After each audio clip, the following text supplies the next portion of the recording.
What's up guys, thank you for tuning into ICE TV. My name is Philip Price, and in today's Gaming Guides Done Quick, we're going over the best way to make gold with mining in Season 1 of The War Within.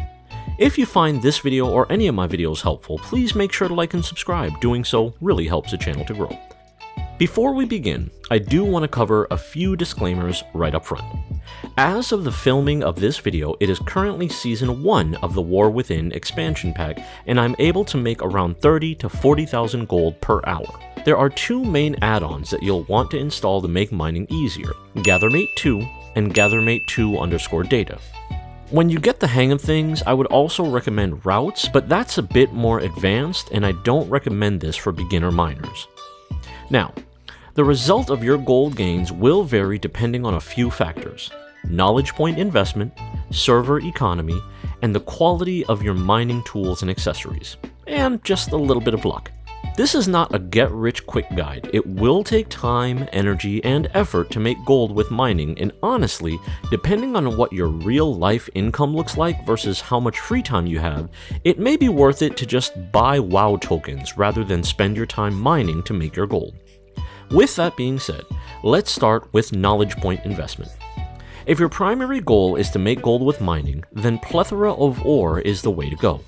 Take Plethora of Ore to 50 first, then Bismuth to 45. The 50 points into Plethora of Ore will increase both the number of stones you mine as well as the quality of said stones. The 45 points into Bismuth does the same thing, but specifically when mining Bismuth nodes. The real prize, however, is the ability to mine full null stones from Bismuth nodes once you have all 45 points invested into Bismuth. Investing 45 points into the other two stones does the same thing for their respective nodes as well. Currently, null stones are selling around 5,000 gold on my server, so if you luck out and get, say, 2 null stones in 30 minutes, that's 10,000 gold right there. Which leads to my next point. The economy on your server will determine just how much gold you'll be able to make mining. Right now we're still in Season 1 of this expansion, so all gathering professions will be able to make a ton, and no one knows if that will stay true as more patches and updates release for this expansion. You'll have to pay attention to your gains as you gather and sell to see if the profits rise, fall, or just maintain the same levels.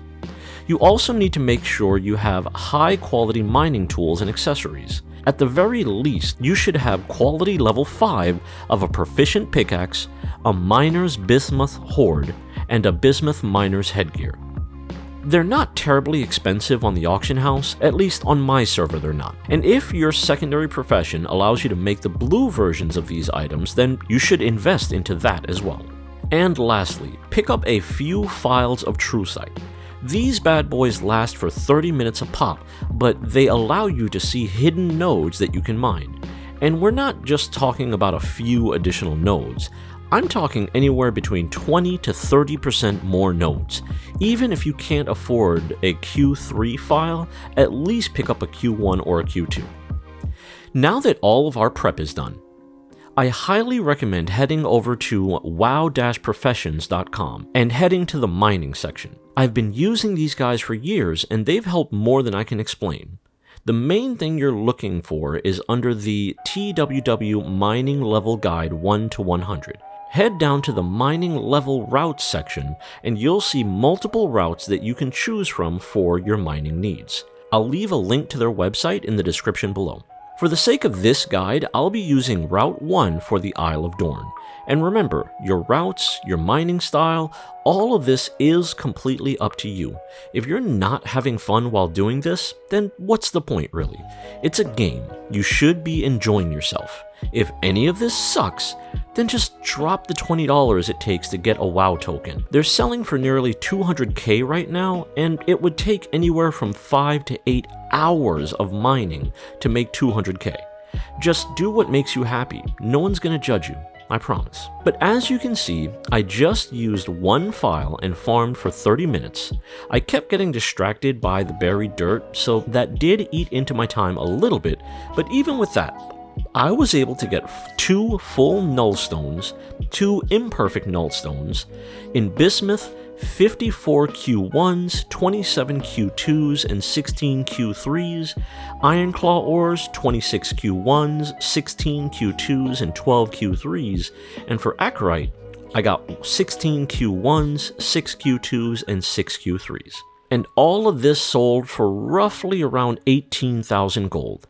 And as you can see here, as soon as I post these stones on the auction house, because auction houses are now region-wide, they're selling almost instantly. And that's it. Again, guys, your mileage will vary when it comes to gathering. Fluctuations in the market, supply and demand, time of day you're posting your mats for sale. All of these factors affect profitability. There are also much deeper and more advanced things that will affect you as well, but I didn't want to overwhelm you with info here. So, what are your thoughts? Was this helpful? Do you have questions or concerns? Let me know in the comments below, and until next time, stay safe, stay blessed, and stay tuned to ICE TV.